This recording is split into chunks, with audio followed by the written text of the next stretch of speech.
موافقته له، يعني موافقة الله لعمر له في قضائه وقدره. يعني شنو؟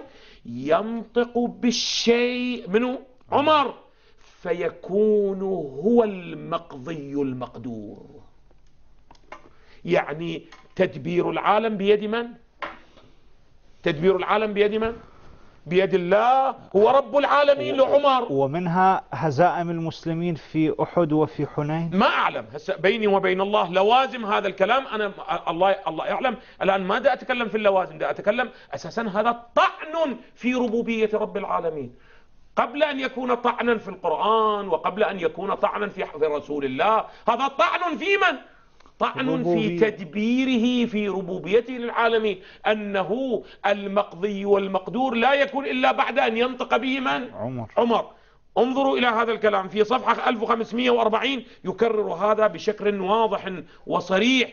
يقول: وكثيرا ما يجري مثل هذا لمن هو دون عمر، فكيف بالمحدث الملهم الذي ما قال لشيء. التفتوا، نفي إثبات يعني دال على العموم. الذي ما قال لشيء إني لأظنه كذا إلا كان كما قال. ما أدري بعد أكو عصمة أعلى من هذه العصمة؟